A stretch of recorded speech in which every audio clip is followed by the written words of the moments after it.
For it is written, the inhabitants of the earth had been made drunk with their blood, and I saw them sit upon a hairy beast, and they held forth a golden chalice, full of the filthiness of their fornications. And upon their forehead was written, Behold, we are the great mothers of harlots, and all abominations of the earth. I'm not wearing any pants.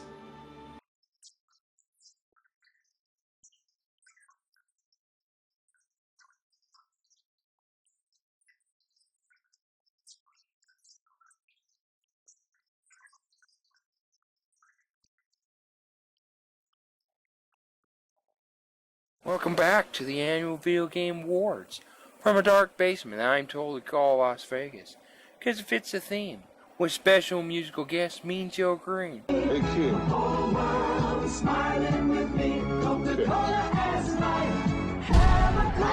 Thanks, Mean Joe. And now your two hosts who failed their ACTs. Alright, yeah, wow. Hey, listen, man. I failed my SATs, alright? Who hired this guy? Did you hire him? Now you think about it, I might have also failed my ACTs. Welcome back, ladies and gentlemen, to Season 2 of the Annual Video Game Awards. We are your hosts. I'm Shurg McWinter. And I'm Dick Johnson. And tonight, we're reviewing the worst horror games of 2017. Now, horror games are supposed to be entertaining, suspenseful, and above all else, scary. But sadly, these games are just about as scary as your grade school spook alley. You know, the one with that creepy janitor that always mopped the halls every day, but they put a white sheet over him just to make him go spooky, even though he didn't really need the white sheet.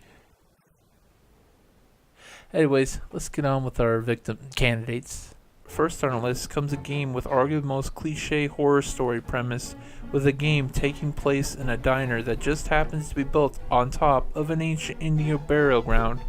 Oh wait, I mean Native American burial ground. Don't want to piss off the PC censors. You play as a character that isn't even a regular employee. You were just covering for someone who was on vacation. I guess they forgot to warn you about the angry ghost chieftains that are trying to kill you? This is just another survive the night horror game like FNAF, but instead of hiding from the enemy, you just have to be super quiet and not make noise while picking up trash and cleaning the diner. What makes this game so bad is it makes no sense. The ghosts hate noise, yet they tamper with things like the TV that make noise. Not to mention this game is really boring and lacks any sort of creepy atmosphere. The game fails to mention what's making noise, so it makes for an unfair challenge. You know something is wrong when you have a smartphone that sounds like a walkie-talkie. But apparently, the diner is so bad that people leave full meals on the table for you to throw away. To top it all off, the ghost that supposedly kills you is just one nice big flash of a JPEG of an elderly Indian man. Here, just let us demonstrate. Oh, shit! Listen, I know it's you, Thane. I know it's you.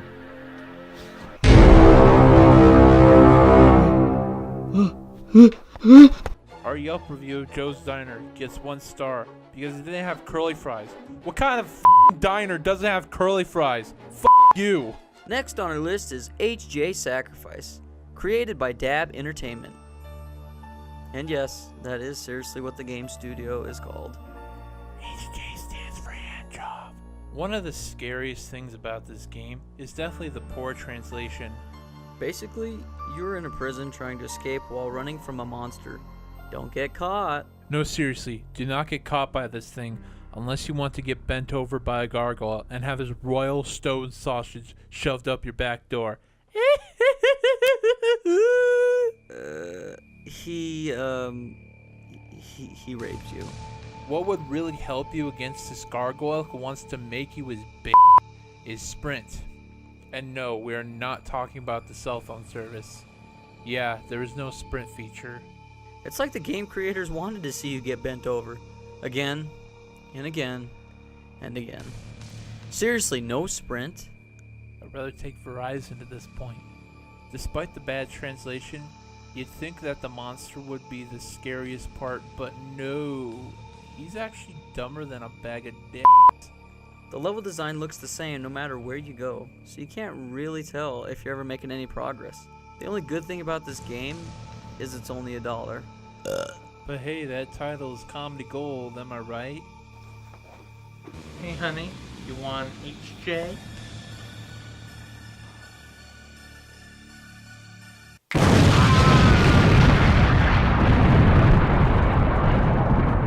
I passed 12 kidney stones.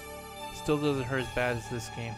If we had to give this game advice, no matter the prison, beware of backdoor entries.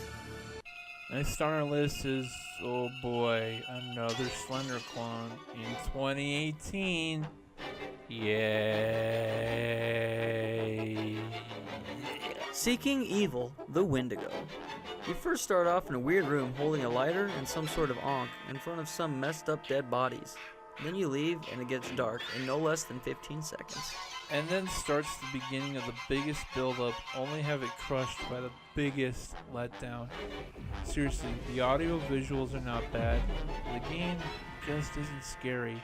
You spend 10 minutes walking around blowing up totems, and yeah, they blow up after you light them on fire. Waiting for this Wendigo thing to pop out and, you know, scare you. But when it does eventually slither out of its godforsaken hole, it attempts to scare you, but look at this. Wait, what? That's it? The aftermath of me eating indie food is scarier than this monster. There really isn't much left to say. The game could have been alright for another Slender clone, but it did not execute its intended purpose very well. If we were going to the forest to look for an urban legend, I think I'd rather just stick to Bigfoot. Son of a nasty-looking, hairy, scary bitch! It's a Sasquatch! Next up on our awesome of not being awesome list comes a game called Hide and Seek.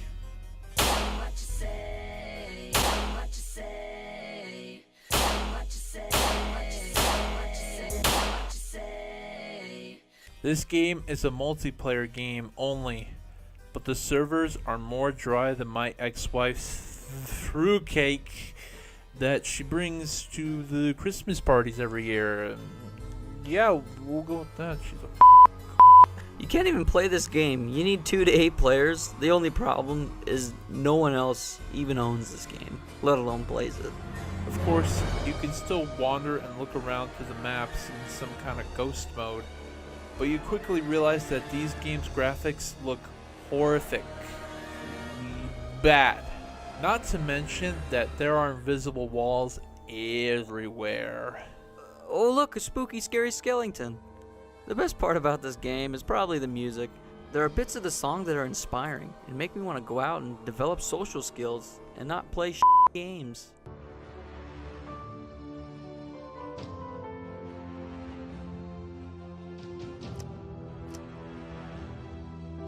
Thane, did you find a server yet?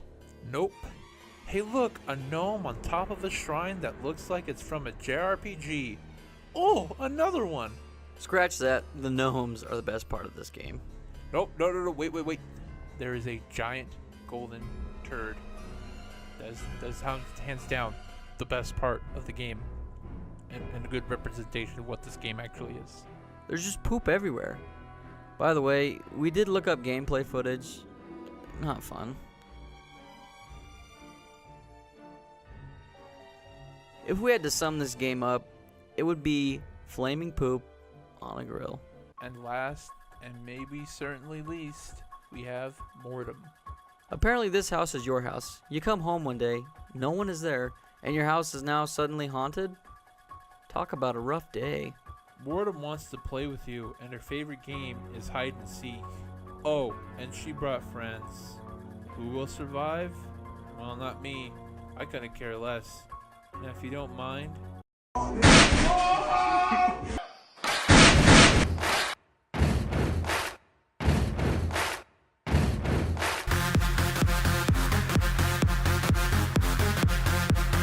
Right off the bat, the game tries to seduce you with some retro winky face emojis. It's not working, gang, you little slut. Takes more than a semicolon and a parenthesis to get me turned. To describe Mortem, she has red eyes and a killer top hat.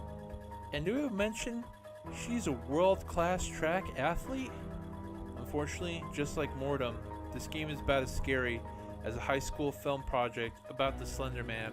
Dude, did you burn the chicken again? Dude, look, what's that? Right up there, right outside. Look. Dude, that's a freaking IRS. Did you not pay your taxes?